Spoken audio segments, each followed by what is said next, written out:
So ಮುಖ್ಯಮಂತ್ರಿಗಳು ಸ್ವಲ್ಪ ದಿನಗಳ ಹಿಂದೆ ಅಷ್ಟೇ ಡಿ.ಕೆ. ಶಿವಕುಮಾರ್ ಅವರು ಉಪಮುಖ್ಯಮಂತ್ರಿಗಳು ಅಧಿಕಾರಿಗಳಿಗೆ ಸೂಚನೆಯನ್ನು ಕೊಟ್ಟಿದ್ರು ಏನು ಮಾಡಬೇಕು ಅಂತ ಹೇಳಿ.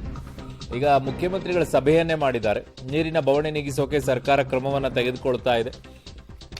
ಬೆಂಗಳೂರಿಗೆ ಟ್ಯಾಂಕರ್ ಮೂಲಕ ನೀರು ತರೋಕೆ ಸೂಚನೆಯನ್ನ ಕೊಟ್ಟಿದ್ದಾರೆ. ಬೆಂಗಳೂರು ಹೊರವಲಯದಿಂದ ನಗರಕ್ಕೆ ನೀರು ಸಪ್ಲೈ ಮಾಡೋಕೆ ಈಗ ಮುಂದಾಗ್ತಾ ಇದ್ದಾರೆ. ವಾಟರ್ ಸೋರ್ಸ್ ಎಲ್ಲಿದೆ ಅಂತ ಹೇಳಿ. ಸೊ ಬೆಂಗಳೂರಿನ ಬೋರ್ವೆಲ್ ಹಾಗೂ ಟ್ಯಾಂಕರ್ ರಿಜಿಸ್ಟ್ರೇಷನ್ಗೆ ಸೂಚನೆಯನ್ನು ಕೊಟ್ಟಿದ್ದೀವಿ. ಎಲ್ಲ ಮುಗಿದ ಮೇಲೆ ಎಲ್ಲವನ್ನ ಸ್ಟ್ರೀಮ್ಲೈನ್ ಮಾಡಿ ದರ ನಿಗದಿ ಮಾಡ್ತೀವಿ ಅಂತ ಹೇಳಿದ್ದಾರೆ. ಈಗ ಫಸ್ಟು ಕುಡಿಯೋ ನೀರು ವಿಚಾರಕ್ಕೆ ಪ್ರಯಾರಿಟಿ ಕೊಟ್ಟಿದ್ದೀವಿ. Chief minister, revenue minister, RDPR minister ಮತ್ತು ನಮ್ಮ ಮುನ್ಸಿಪಲ್ ಅಡ್ಮಿನಿಸ್ಟ್ರೇಷನ್ನು ಎಲ್ಲ ಮಿನಿಸ್ಟರ್ಸು, ಸಂಬಂಧಪಟ್ಟಂಥ ಆಫೀಸರ್ಸು ಅವ್ರಿಗೆಲ್ಲ ಸ್ಟ್ರಿಕ್ಟಾಗಿ ಹೇಳಿದ್ದಾರೆ. ಟೌನ್ಗಳಲ್ಲಿ ನೀರಿಲ್ಲ ಅಂದರೆ ಅಕ್ಕಪಕ್ಕ ಸೋರ್ಸ್ಗಳನ್ನು ಕೂಡ ಟ್ಯಾಪ್ ಮಾಡಲಿಕ್ಕೆ ಹೇಳಿದ್ದಾರೆ. ಅಕ್ಕಪಕ್ಕ ಹಳ್ಳಿಗಳಲ್ಲಿ 5 ಕಿಲೋಮೀಟ್ರು, 10 ಕಿಲೋಮೀಟ್ರು, 15 ಕಿಲೋಮೀಟ್ರ್ ಒಳಗಡೆ ನೀರು ತರೋಂಥ ಒಂದು ಪರಿಸ್ಥಿತಿ ಇದ್ದರೂ ನೀವು ಸೋರ್ಸ್ ಮಾಡಬೇಕು ಅಂತ ಹೇಳಿದ್ದೇವೆ. ಅದನ್ನೇ ಬೆಂಗಳೂರಲ್ಲೂ ಹೇಳಿದ್ದೇವೆ. ಬೆಂಗಳೂರು ಸುತ್ತಮುತ್ತ ಹೊಸಕೋಟೆ ಇರ್ಬೋದು, ದೇವನಹಳ್ಳಿ ಇರ್ಬೋದು, ರಾಮನಗರ, ಚನ್ನಪಟ್ಟಣ, ಮಾಗಡಿ, ಬೆಂಗಳೂರು ಬೇಕಾದರೆ ದೊಡ್ಡ ದೊಡ್ಡ ಟ್ಯಾಂಕಲ್ಲಿ ತರಬೇಕು ಅಂತ.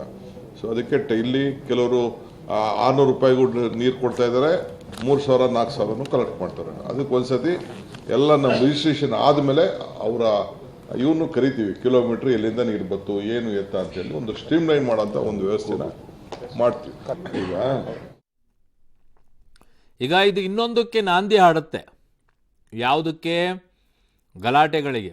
ಹೇಳ್ತೀನಿ, ಈಗಲೇ ನೆನ್ಪಿಟ್ಕೊಳ್ಳಿ.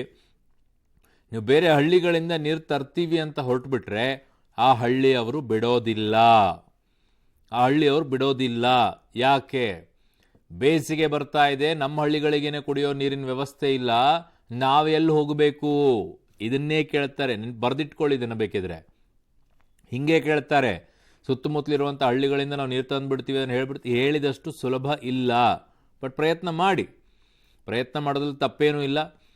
ಸೋರ್ಸ್ ಎಲ್ಲಿಂದ ಇದೆ ಏನು ಗೊತ್ತಿಲ್ಲ ನನಗೆ. ಈಗ ಆ ಊರುಗಳಿಂದ ಇರುವಂಥವ್ರು ನೀರು ಅವರೇ ಹಾಕ್ಬಿಡ್ತಾರೆ.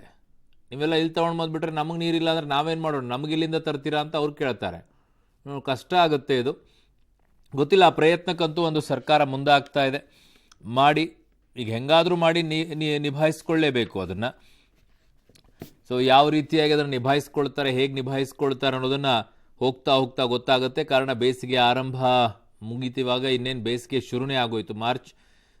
ಮಾರ್ಚ್, ಏಪ್ರಿಲ್, ಮೇ 3 ತಿಂಗಳನ್ನು ನಿಭಾಯಿಸ್ಕೊಂಡ್ರೆ ಜೂನ್ನಿಂದ ಮಳೆ ಆಗುತ್ತೆ ಅಂತ ಇದೆ. ನಡುವೆ ಏನಾದರೂ ಮಳೆ ಆದರೆ ಬೇಸಿಗೆಯಲ್ಲೂ ಕೂಡ ಒಳ್ಳೆಯದೇ. ಜಲಗಂಡಾಂತರ ಪಬ್ಲಿಕ್ ಟಿವಿ ರಿಯಾಲಿಟಿ ಚೆಕ್ನ ಇಂಪ್ಯಾಕ್ಟ್. ನೀರಿನ ಬವಣೆ ನೀಗಿಸೋಕೆ ಈಗ ಸರ್ಕಾರ ಮುಂದಾಗಿದೆ. ಯಾವ ಕಾರಣಕ್ಕೂ ಕೂಡ ಕುಡಿಯುವ ನೀರಿಗೆ ತೊಂದರೆ ಆಗಬಾರದು ಅನ್ನೋದು ಈಗ ಸರ್ಕಾರದ ನಿರ್ಧಾರ. ಕುಡಿಯುವ ನೀರಿಗೆ ಎಷ್ಟೇ ದುಡ್ಡಾದರೂ ಕೂಡ ಸರ್ಕಾರ ಭರಿಸಲಿದೆ ಅನ್ನುವಂಥದ್ದನ್ನು ಹೇಳಿದ್ದಾರೆ. ಸೊ ಪಬ್ಲಿಕ್ ಟಿವಿ ರಿಯಾಲಿಟಿ ಚೆಕ್ನ ಇಂಪ್ಯಾಕ್ಟ್ ಇದು. ಜಲಗಂಡಾಂತರದ ಬಗ್ಗೆ, ನೀರಿನ ಬವಣೆ ಹೇಗಾಗ್ತಾ ಇದೆ, ಯಾವ ರೀತಿ ಜನ ಸಮಸ್ಯೆ ಎದುರಿಸ್ತಾ ಇದ್ದಾರೆ ಅಂತ ಪಬ್ಲಿಕ್ ಟಿವಿ ನಿರಂತರವಾಗಿ ಸುದ್ದಿಯನ್ನು ಪ್ರಸಾರ ಮಾಡಿತ್ತು. ಅದರ ಇಂಪ್ಯಾಕ್ಟ್ ಏನು ಅಂತಂದರೆ ಮುಖ್ಯಮಂತ್ರಿಗಳು ಕೂತ್ಕೊಂಡು ಸಭೆಯನ್ನು ಮಾಡಿದ್ದಾರೆ.